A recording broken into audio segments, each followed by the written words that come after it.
everyone and welcome back. Around mid-September we tend to see new iPhones and Android devices, however I'm way more excited about the newest digital audio players that are going to be released in the following months. I'm not sure I'll try every DAP out there, but the ones made by HiBy, Theo and Shanling will surely get my attention. Today I'll try the newest middle-of-the-road HiBy R6 PRO II 2025 edition. I'll pit it against its predecessor and let's talk about that. In 2023, HiBy released what I believed is the most unique and striking looking DAP that they have ever made. Its somewhat slim profile and that huge touchscreen and unusual looking back panel made me appreciate everything about it.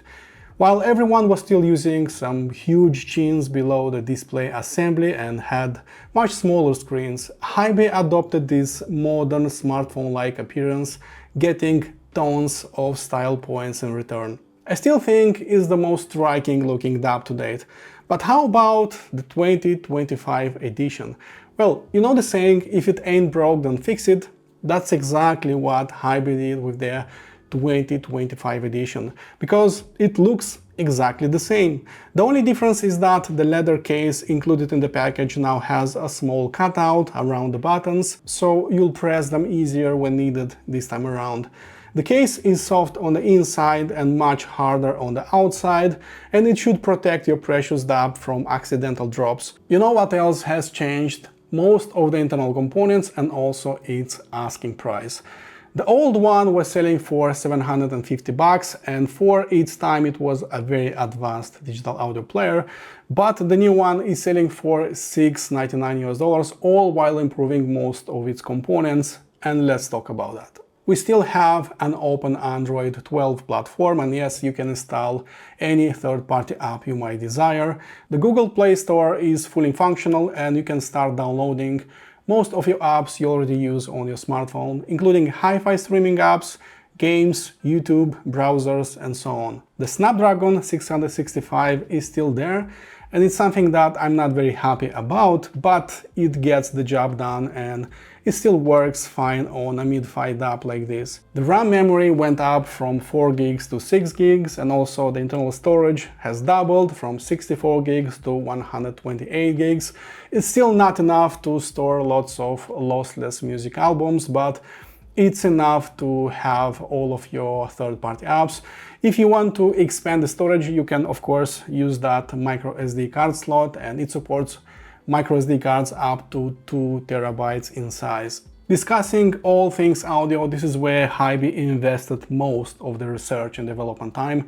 So we no longer have that dual AKM AK4499EX setup. It was replaced with a dual Cirrus Logic CS4308P setup that slightly increased dynamic range by 3 dB to be more precise on the newest unit. By far, the biggest upgrade we have on the 2025 edition is the power output that almost doubled compared to its predecessor, all while lowering the noise floor a little bit lower compared to its predecessor. We have 2 op-amps at the input stage and 16 transistors at the current buffer stage working as a headphone amplifier.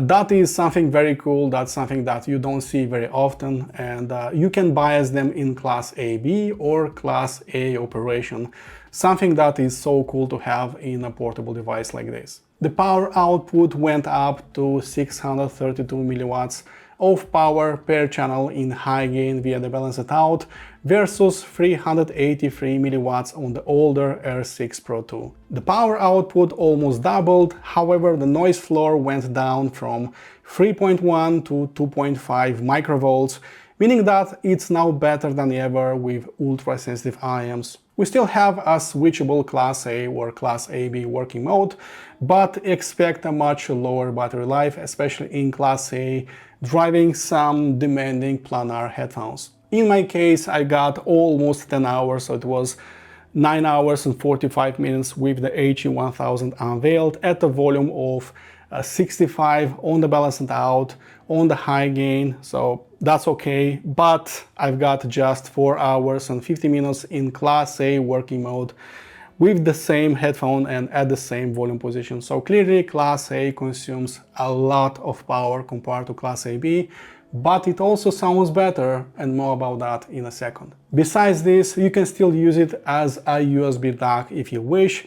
We still have that two-way Bluetooth sender and receiver on board, and if you want to know a lot more about it, then I suggest trying out its official webpage, which I left below, as I believe is the right time for some listening impressions. I need to confess to you guys, while I still use IEMs now and then when traveling all around the world, when going to various hi-fi shows, I tend to use planar headphones, desktop planar or dynamic headphones when assessing the performance of portable digital audio players, mostly because I'm writing and filming this video from home, and it's much easier to use.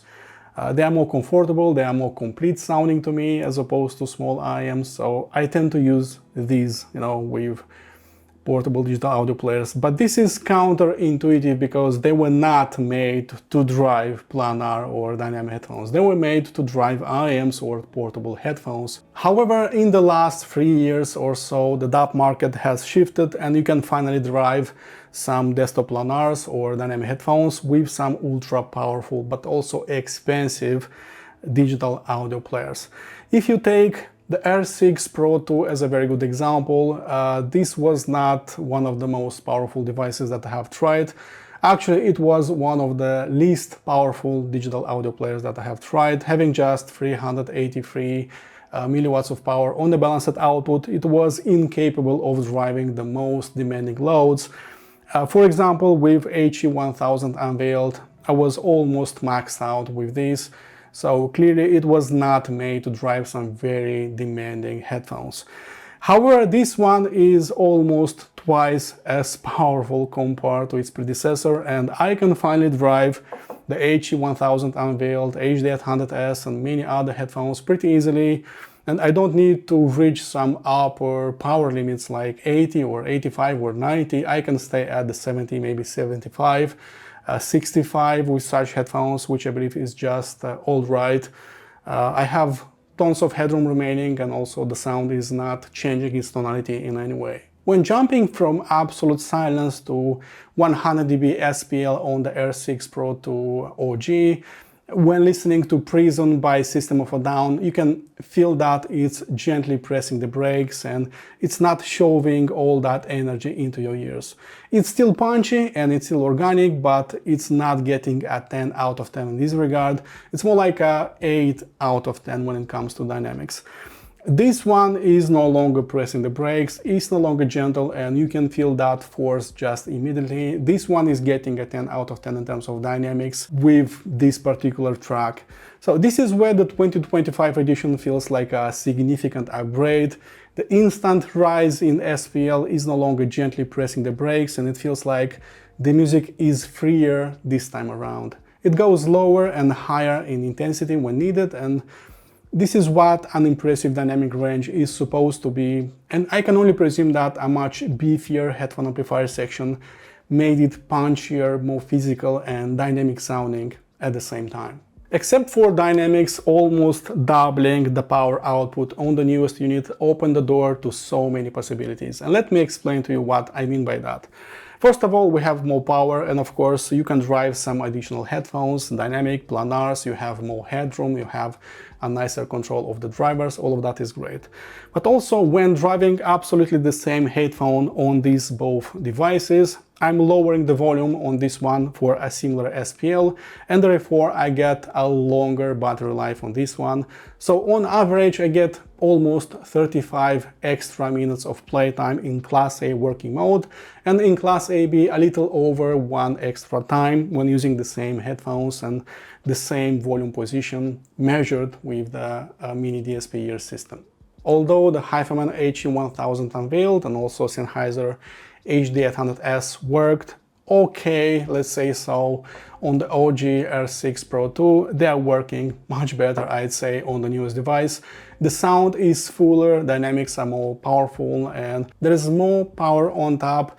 and that tightens the grip of the headphone drivers, and also the sound is a little bit more effortless, and I'd say it's even bigger, so the sound stage is a little bit wider and deeper. In the end, I think that the extra power available on the newest unit makes it way more usable, not only with desktop headphones, but also with multi-driver IMs with complicated crossovers. If you have no idea how Class A or Class AB bias is working in power amplifiers, it's actually very simple. Class AB is switching on and off the power transistors. That happens very fast, like instantly, and that removes the crossover distortion of Class B designs, and also is improving the battery life, especially for portable devices, so you can get a much longer battery life. The Class A is not switching off the power transistor, so they are in the on position all of the time, so it's warmer and it consumes twice the power compared to Class AB bias. But how about the sound difference between Class AB and Class A? I'd say that Class A is the absolute best mode that you can experience music on the R6 Pro II 2025 edition. There is simply more dynamics, the sound is juicier, it's more fun, it's more engaging, you have a little bit more bass, the mid-range is thicker, it's fuller bodied, the sound is more effortless, and you can feel that mostly with desktop headphones, but you'll feel that with IMs as well. The Class AB, however, is almost shutting down its crazy wild attitude, like everything is a little bit calmer, it's smoother, it's not trying to impress you with that bass, it's just less colorful, less crazy, less fast, it's not so impactful. It's smoother and gentler and mellower sounding in the Class A as opposed to crazy, nervous, punchy sounding Class A, so that is the biggest difference. I tend to use Class A with everything, with IMs, with desktop headphones, with everything really, because it just sounds better to me. And in short walks outside, that works just fine. However, in some long travels, you'll need to carry maybe a power bank if you want to use it always in the Class A working mode. The unusual part about the R6 Pro II 2025 edition is that we have very different DAC chips compared to the OG R6 Pro II, but the sound tonality is actually identical on both of these devices. I'm not sure how HiBy has fine-tuned the sound, but you'll hardly differentiate one from another, except for the bass region that goes lower and pounds harder on the newest device.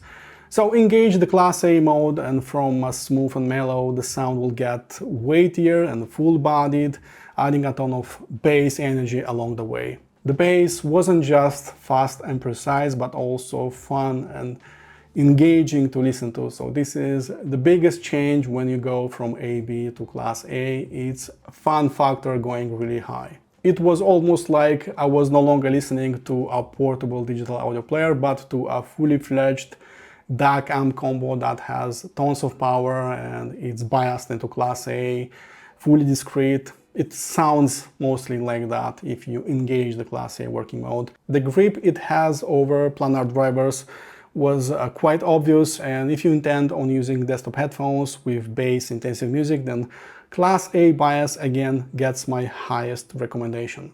The vocal performance is as velvety and as pure as it happens on the OG R6 Pro II, and that is a very good thing because we do not have that velvet sound technology found on the original R6 Pro II, yet the sound is exactly as organic and natural in this region. I think it just sounds right and natural whatever you choose to listen to. You can easily hear the vibration of the vocal cords and the sound pressurizing when male vocals make their grand appearance, and the sound changing into sweet and relaxing and seducing and lightweight when females start singing. Describing its treble region is almost like describing an R-to-R ladder DAC. There is some of that, I don't know, smoothness. The treble is never aggressive.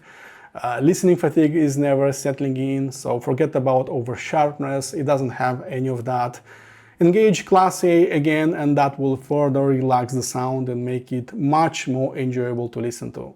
The Faio FX17 are very good IMs, I like them so much, but the treble output is so powerful that you need a unit that is relaxing the top octave a little bit, and that's exactly what I'm getting with the R6 Pro II, because the treble is a little bit relaxing compared to a strong one on the R6 Pro Max, for example. This is my kind of treble, and if you like to listen to entire albums on portable digital audio players, then it will browse through your entire music collection like butter on a frying pan. You should also know that except for parametric EQ, HiBy offers a much more powerful tool to play with the frequency response called MSEB that lets you adjust so much more than just mere frequency extension.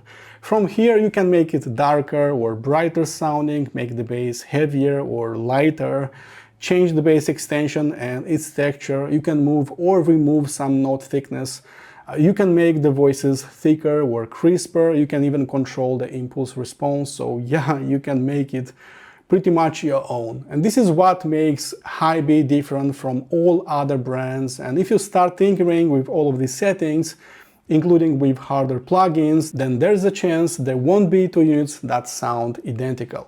Briefly comparing the OG R6 Pro II with the new one, there are several things that will jump right at you. So you get more power, a bigger headroom with desktop headphones, also dynamics are by a hair stronger on the newest unit, pushing extra energy levels in the lowest octaves in the bass, and the stage is ever so slightly wider and deeper as well.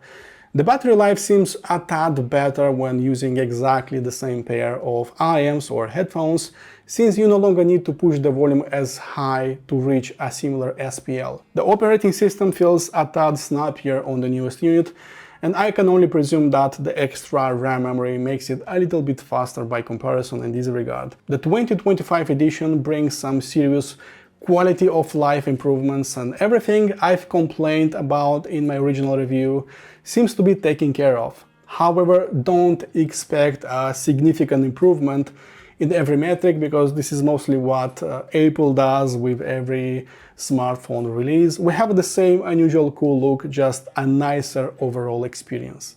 In the end, we have a lower price point of $699 versus $749 on the OG. We have much better specs all around, the storage doubled in size, the sound tonality didn't change that much, but all of the sounds qualities were finely tuned, ultimately improving its dynamics, transit response, stereo separation and power output. The only thing that I will complain about, something that I have already complained in the OG R6 Pro II, is the battery life. So up to 5 hours in Class A working mode is not so much.